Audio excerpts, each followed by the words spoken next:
Hello, friends. I welcome you to all with my knowledge sharing platform. Today, I am going to tell you about the very new development that has happened in United Nations Security Council, where India has got the presidency for December month from 1st December,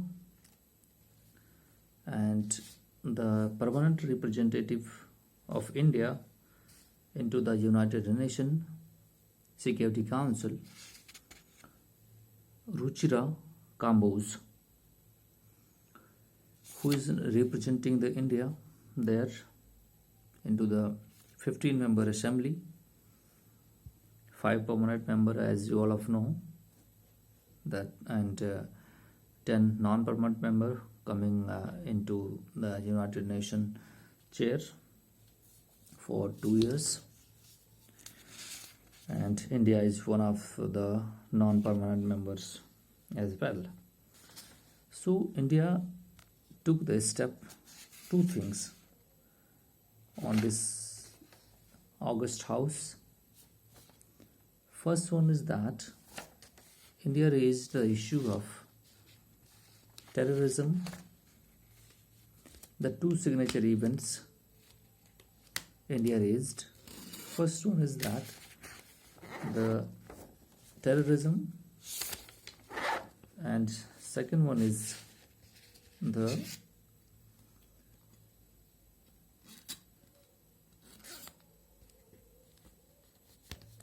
United Nations Security Council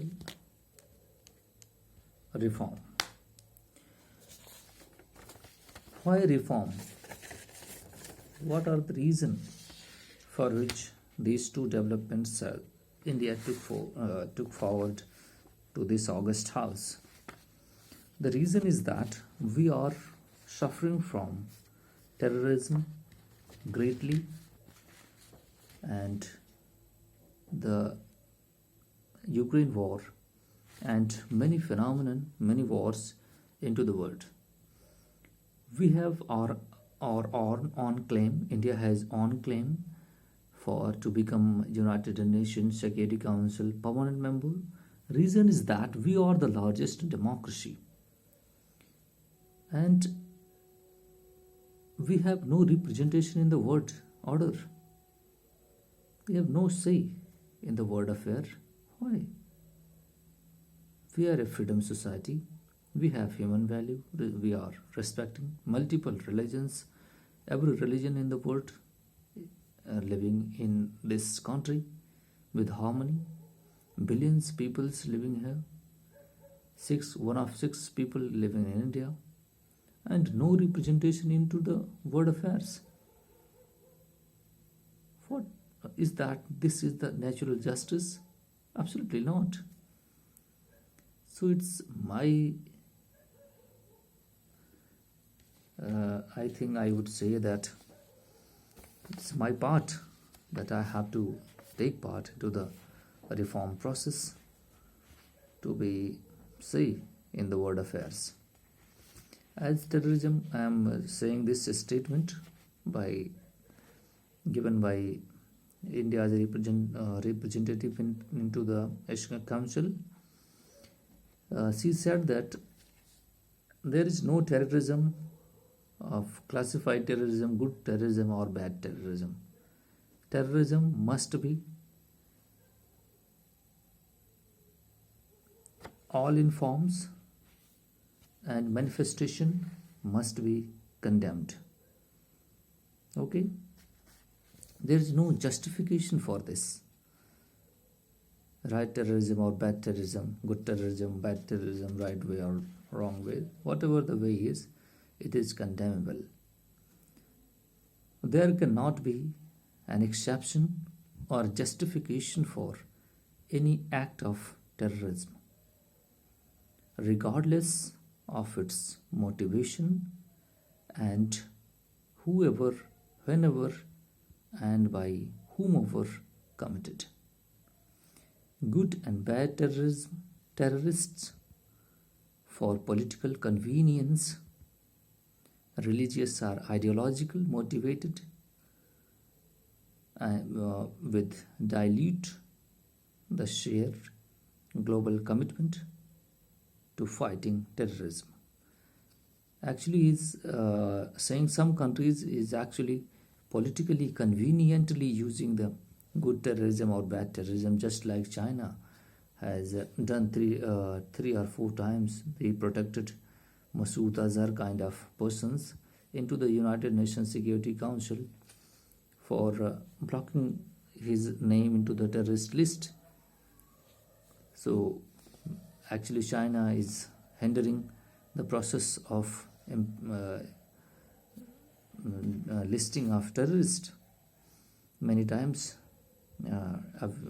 just 2 months ago, China blocked someone called Maki, I think, terrorist who is Pakistan based, and China supported it, and he has the veto power and he blocked. So China using its power to protect these terrorists. Many times they don't have these things and saying their own ideas. Terrorism cannot be associated with any religion, okay, nationality, civilization, or ethnic groups. All acts of terrorism are criminal.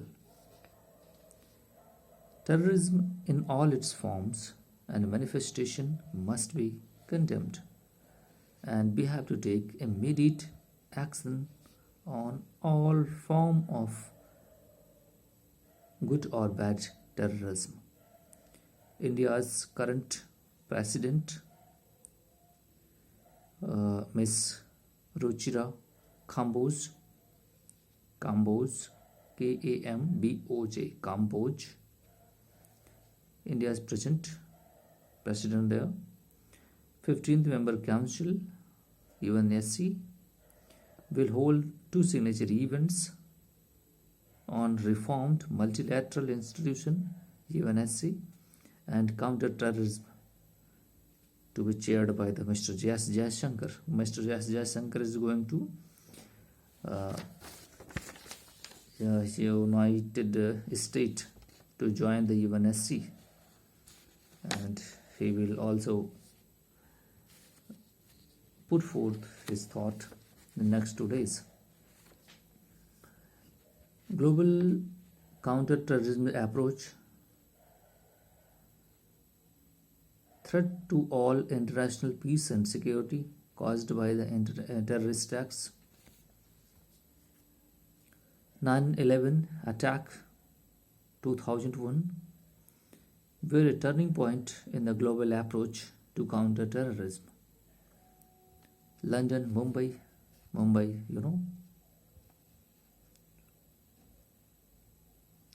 Paris, many parts of the West Asia and Africa have also experienced terrorist attacks.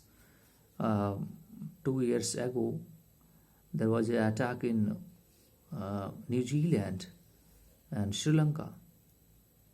Okay, so in India, in United States, in Germany, in UK, every part you see it, and you can spot if you spotlight to Pakistan, and it's never Taliban is actually a terrorist group ruling on the country. And you go left to Iraq and Iran, this part of actually segments is very much associated with terrorist acts. Okay, and you go to Xinjiang province of China, where Uyghur groups of Muslims, they have already raised their issue, but China have driven them out, flat out, and have captured them and transforming their mentality and their way forward, their religion conversion. They are extremely suppressing them to Xinjiang province. So everywhere India is also suffering great to some Jammu Kashmir to South India. Nobody knows whenever this kind of terrorist acts can happen. Every part of the world. So we are very vulnerable to this kind of inhuman acts. Innocent peoples are being killed by terrorists. So it's a very grave concern of the world to look into matter, but some powerful countries with the veto power protecting it. It's of course a very dangerous form. We need a collective approach to terrorism. Actually, Ms. Kambos wrote the letter to United Nations Antonio Guterres, and he called him to convene a meeting. Resurgence of terrorist activities in both range and diversities, as well as in geographical space. The risk of radicalization through the internet and social media. Internet and social media, those who have nefarious vision, nefarious thought, and bad, they have bad thinking about other country, just like Pakistan have the vision for India to cut 1,000 cuts to India. They have the policy, extended policy like this. So they are actually supporting terrorist acts and also radicalizing Indian youth by religiously propaganda through the internet and social media, and terror financing using cryptocurrency and crowdfunding platforms are highlighted into the discussion. Man-made aerial system like UAVs, quadcopter for surveillance of targets, trafficking in drugs and arms. Counter-Terrorism Committee under the United Nations Security Council are being formed. So look forward what's next course of action going to be.